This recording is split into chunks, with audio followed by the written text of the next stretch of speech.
What's up guys, Stephen Bogren here from Pro Physique. Today what I want to talk about is the Glycemic Index.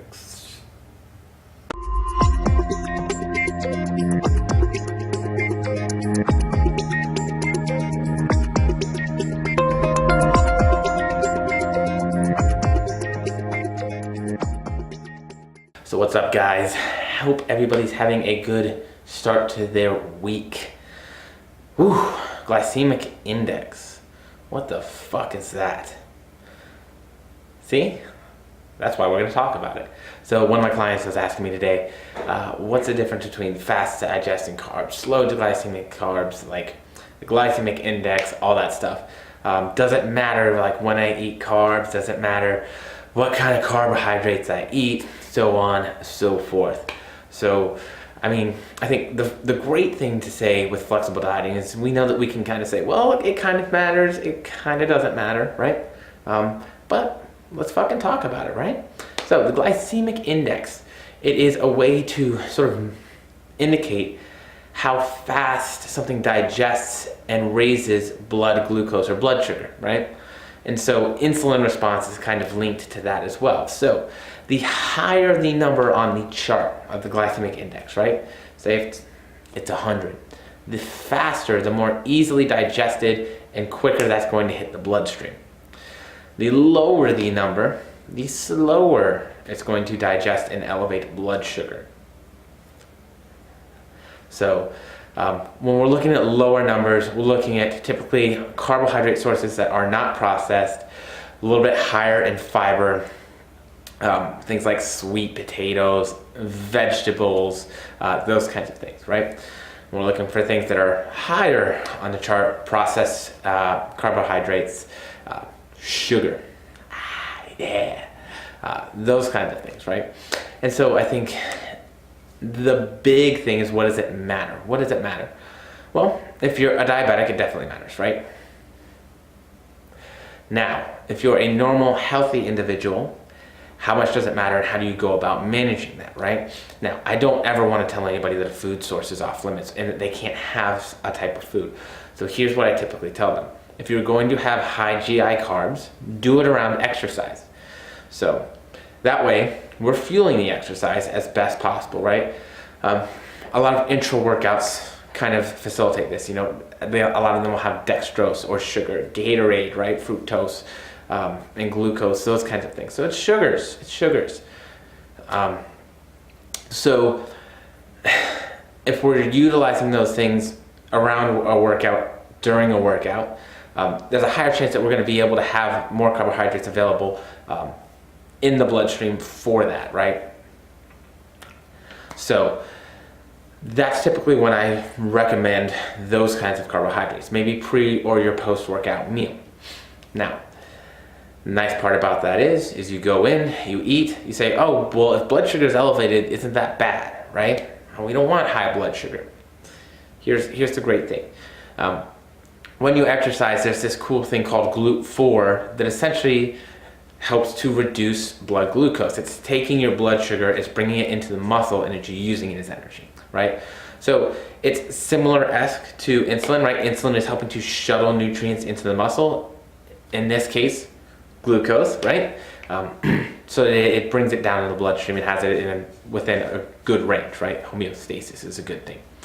So, and then when you're not exercising, like say maybe you're going to have some carbohydrates in the morning or you're going to have some carbohydrates before bed, that's typically when I tend to suggest that we do some more voluminous carbs or lower GI stuff. Vegetables, sweet potatoes, regular potatoes, rice, jasmine rice, those kinds of things, right? Maybe less sugary, sweet kind of processed stuff. Whole grains, wheats, and I guess unless you hate gluten or have like digestive issues with it, right? And that's typically when I recommend those things. Now, does that mean you can't have ice cream or a Snickers or a Kit Kat before bed? Fuck no, it doesn't, right? Like, we have seen people lose weight on Twinkie diets. So it's obviously, if we're talking about simple weight maintenance, right? We know that it can be done. We know that we can eat those other kinds of carbohydrate sources, whether they be fast digesting or slow digesting, high GI, low GI, and still make progress in terms of body fat. Now, the reason that I tend to say, hey, maybe a slower digesting and a more fibrous carb source is a better choice for the majority of the day, is because they're more nutrient dense, right? Not only are they more nutrient dense, they also have more volume and help you to feel fuller. So unless you're one of those people like me where you have an extremely high metabolism, right? And you have to eat a lot of food and it's hard to get the volume in. Those foods can help you to be really successful in terms of being on point and consistent with your diet on a regular basis. Now, those are the kind of things that I use during a dieting phase, right? I want to eat as much food as I can so I can feel as full as I can, so that I'm not hungry and thinking about food all the time, right? So I know that a lot of people demonize sugar. A lot of people say that there's healthy foods and unhealthy foods and good and bad and all this other stuff. But the truth of the matter is that it's nutrients, right? Now, certain nutrients are associated with some bad things. Too much saturated fat, heart disease, right? Now, we have to look at the associations and sort of see if there might be some other things that are kind of aiding to that association also, right? People link high fats and high sugar foods to diabetes. However, obesity is also with diabetes. So can you still have those high fat or high sugar items if you have decent body weight and still be healthy? Absolutely. I would say that I am an example of that, and I can tell you of many others. Now, the big thing is we still enjoy those things in moderation, right?